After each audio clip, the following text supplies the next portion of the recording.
broadcasting to you live from NADA 2026 here in Vegas, baby. How you like Vegas? Oh my God. After 4 days, you're a local. Is there a dealer who doesn't like Vegas? I am not a huge fan of Vegas.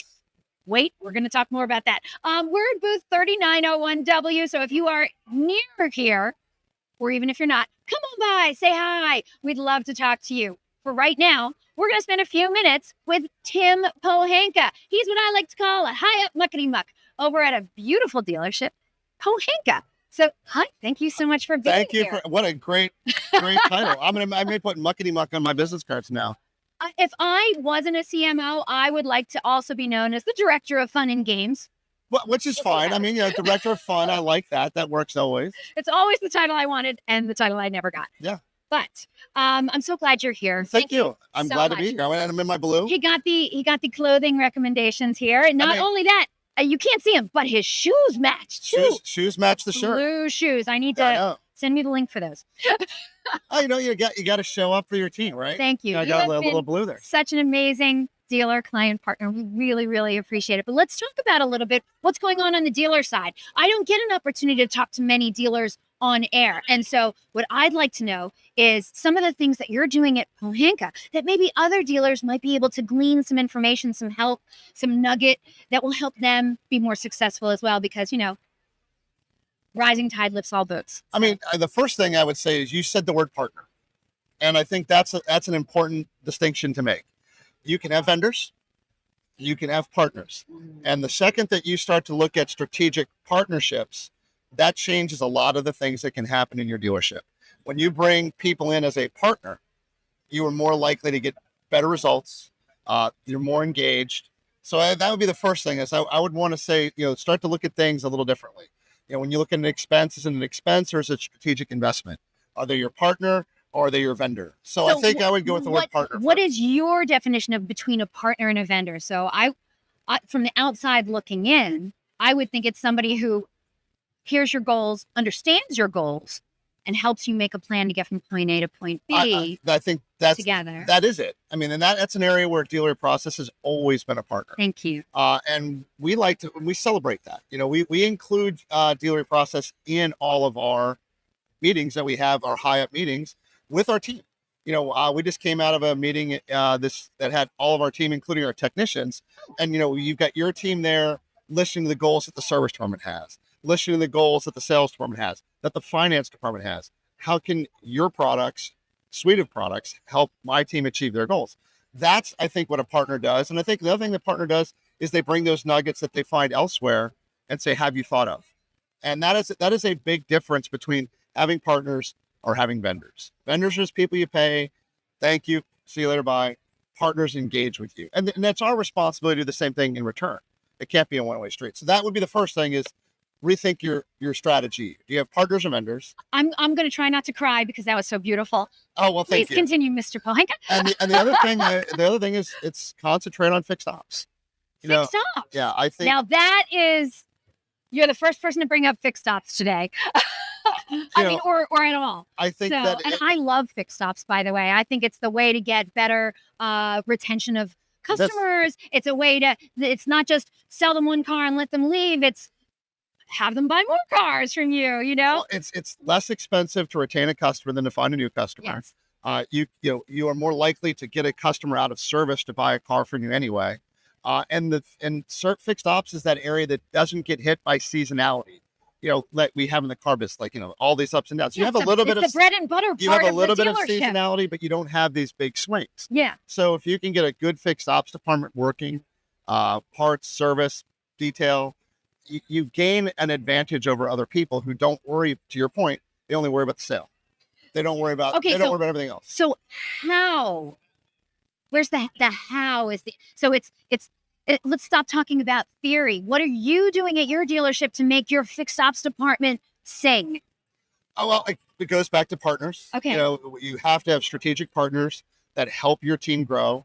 Unlike, if you go to a sales department, they're going to have a board that says, hey, how many cars did you sell? Yeah. And they track it. Do you do that in the fixed ops department? Do you take your service advisors? Do you hold them accountable to a competitive set so they can have a challenge against their peer? So that's an example of something that we do is we have a lot of metrics for service that we publish for our team.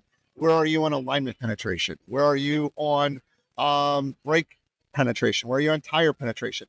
We chart those things so they can get better. And so I think that's a difference that I think we bring to the table. Now, interestingly enough, yesterday I had Cameron Wilson here. I don't know if you know who she is. I would love to say I do, but I do not. Okay. So she is in charge of education at NADA. Okay. And she was talking to us largely about their new initiative at NADA to help the auto dealers recruit and retain more technicians. Because I know, as every dealer knows, it's hard to find technicians. And as an industry, we're really struggling to find those very, very smart people to be technicians in automotive and really make it a career. How are you overcoming that? Do you have a secret sauce? Well, I think the first thing you mentioned the word career. Yeah. I think that's the number one thing. You have to show a technician what the career path is going to look like. We publish for our technicians a roadmap that lists their pay increases based upon the training they get. So the more you train, the more proficiency you show in that training, your pay raise is coming. So if you take the ASEs, you take your factory certs, you're in line for a pay raise, but you have to have that proficiency with it. Right. So I think that's key. But the other part is kind of going back to how they get paid. Technicians are paid by the hour. Okay. But it's a flat rate hour. Is it a flat rate hour? It's not by the 15 minutes. No, it's not. It's a flat. That's how flat rate hours work. Okay. But it's not an hourly rate. So a technician can sit there and say, "Hey, dealership down the street offered me $27 an hour, and you're only offering me 25. Okay. But you can produce 45 hours here because we are equipped to bring more work in. They're only doing 30 hours. Well, you may get that extra dollar, but you just lost 10 because you're not getting as many hours to turn. Right. So it's helping a technician understand that number that your hourly rate, your flat rate hour pay is important, but the workload that you can get is. And we've found that, our technicians are happy because they're getting the workload that they want, mm-hmm. and they know what their rate of pay scale will be based on their training. So it really marries the best of both worlds for them. They know what they're going to make, and they know they can make more. And I think that's key. It's showing that career path that makes a difference. This is fascinating stuff. Okay, at your dealerships, excuse me. What's the big thing? What's your big goals now? What are you like? 2026? This is what we're going to concentrate on. Is there something that you're like, we got to get better at? Is it EV sales or what is it? What keeps you up at night, dude? Well, luckily I sleep very well because I've got great partners and I've got a great team around me. The team we have back at all the dealerships are absolutely the best of the best. Love them. So that's the great thing. But what I'm looking at is how do we become more competitive in the more affordable used cars? Affordability is a big issue. Oh, it is. Very big concern. And so we're looking to get into those spaces that we normally let go. Cars that have higher mileage, cars that have been forgotten. They still have a life. If you go to Independence, they're always going to be there. So how do we get engaged in that and do our process right so that we can treat the customer well? As an example, we have a 5-day exchange. For any reason, 5-day exchange? If you buy a car and something's wrong, we'll exchange it. And is that allowed in every state? It is. It is. Because I feel like I'm in New Jersey, and I feel like they max out at 3 days, and they're like, nope, you're stuck with it. Well, 3 days. That goes back to the days of door-to-door salespeople. Really? Coming into your house and trying to sell you a vacuum. I never bought that vacuum, by the way. I never bought it. Cutco knives. Okay. Those things. So that's to stop people from pressuring you. We do a 5-day exchange because it just makes sense. I mean, if the customer has a problem, I don't want them upset. Right. And it doesn't hurt us to do it.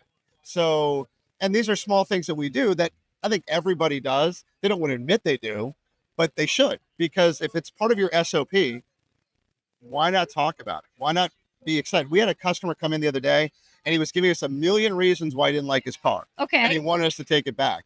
And I watched the sales managers go, "You bought it 3 days ago, sir. You have a 5-day exchange." And he kept arguing with him. And he goes, "You have a 5-day exchange. We'll be glad to. You wanted the blue one. That's fine." And he goes, And it finally took someone else, his wife, to say, he said you can exchange it. I mean, he was ready for war, and we're like, go get it. I mean, whatever you want. Like the red one? Yeah, and that makes you that makes you a customer focused dealer. And what happened to that guy? He was really happy with his new color. So yeah, his wife was a little mad that it took an extra 15 minutes to get there. But I mean, he must have been practicing before he came in about this is what I want to talk about. You and I didn't talk about what we were going to talk about here. So I'm going to ask the question if there's nothing else. Like, the 5-day exchange is like mind-boggling to me. Is there something else you're doing that other dealers could be like, oh, I could probably do that at my dealership? Like, is there? Well, I mean, we have a lifetime warranty that we put on our cars. What? We've got the 5-day exchange. The one thing that came down from corporate, our corporate director of service is we don't take appointments. A customer can bring their car in whatever they want. Anything that you can do again to meet the client at what they need. I mean, if your car breaks, it doesn't break on a schedule. Yeah, that's true. So it always breaks when the least, most inconvenient. It's like your computer. It doesn't open up and turn on when you need it. Technology is great when it works. It is great, but not any other time. For you, you're focusing on making fixed ops a focal point, which I love. Do you feel that star rating that you have for your dealership, can it be influenced by your fixed ops part? Because I think that's the best place, the first place dealerships should turn to get more reviews for their dealership online. Do you even look at the reviews? Every dealer should be looking at the reviews. If you're not, they should. They need to, and they need to be responding to the reviews. Yeah, I mean, when you do a good job, it's okay to ask. Yeah. It's better if you don't have to ask, but it doesn't hurt to sit there and say, hey, if you're happy with what's going on, please like us. Please give us a rating. And I like the bad as much as I like the good. What? How could you? Because you don't get better only looking at a set of things that just say you're great. You have to get better by looking. That's your opportunity to improve. You have to look at what you don't. And so there's no such thing as bad publicity. So you have to find a way to make it good. And that's an advantage. We've heard that defection, customer defection, is a problem that a lot of dealers are dealing with, that there's no loyalty, not even to brands that have historically had very loyal customers. Are you seeing that where you are? I think that when you look at where the car industry is, that product quality has become very standard across the board. It's easy to go from one brand to another brand to another brand to another brand. So yes, I do see that. That's why, again, being a customer-focused entity, you have to build your own brand. And the Pohanka brand has to be just as strong as the Honda brand, as the Nissan brand, as the Lexus brand. If we don't worry about our brand, it's, that's the best effort on the Tell first me brand. How you're doing that. How do you make the Pohanka brand the stalwart 5-star dealership that people should be buying cars from? How are you doing that? I just gave you the secret sauce. The secret sauce is having great partners. I gave you the 5-day exchange. I've told you stay customer focused. So you talk about the differences. You have to. If you're not talking about how you're different, you're not going to create your own brand.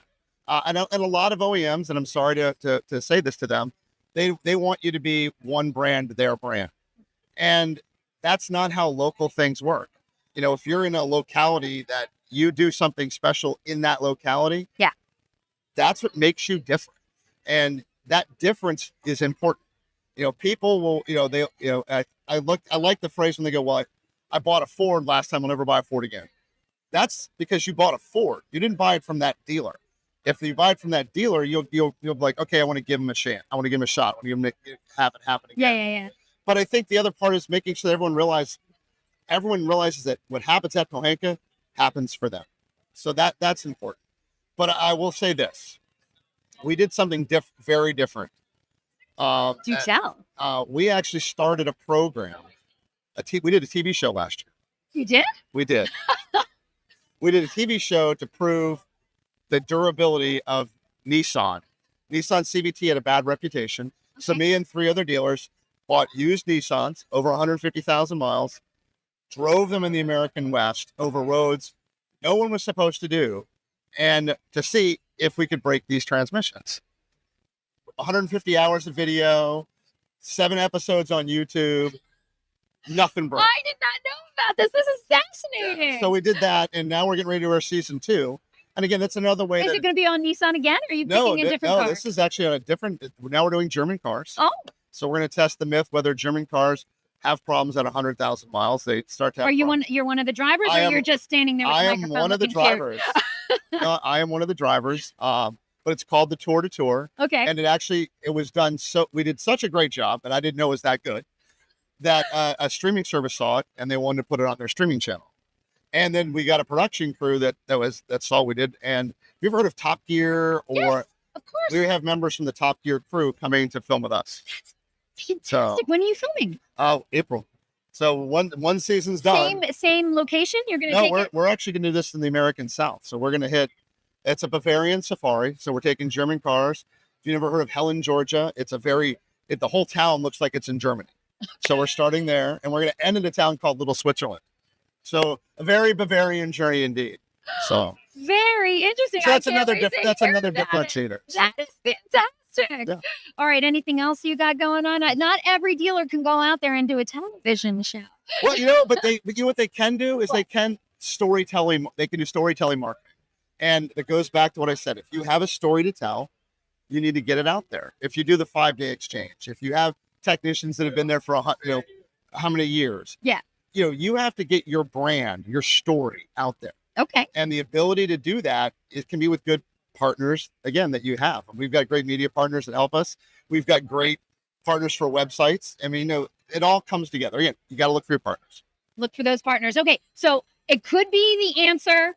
You could repeat an answer that you've already said, but I'm asking every presenter the same last question. So Sure. Here it is. Okay. You, Tim Pohanka, what is your advice to dealers on just one thing that they should do to make themselves more successful in 2026? Like I said, it could be something you already said. Say it again. Track everything in service. Ooh, track everything in service. Service is where it's at. Yep. Thank you so much, Tim. Thank you so much for being here. Thank you. Yeah. Thank you for wearing blue. It's the least I can do. Thank you very much. Okay, we are not stopping this train of awesomeness.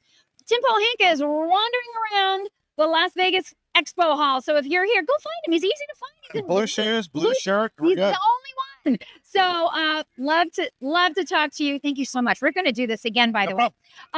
Next up, we have, oh my God, the king of SEO himself, Greg Gifford, is going to be here to talk to us all about what we can do better to have more traffic to our websites through better SEO. He is always a fountain of information. So please check in with us again. We're going to be broadcasting to you live all darn day here from the Expo Hall at NADA 2026, Dealer eProcess booth 3901W. Hope to see you soon in a few more minutes. Tim, it's time to wave. Oh, bye. Bye.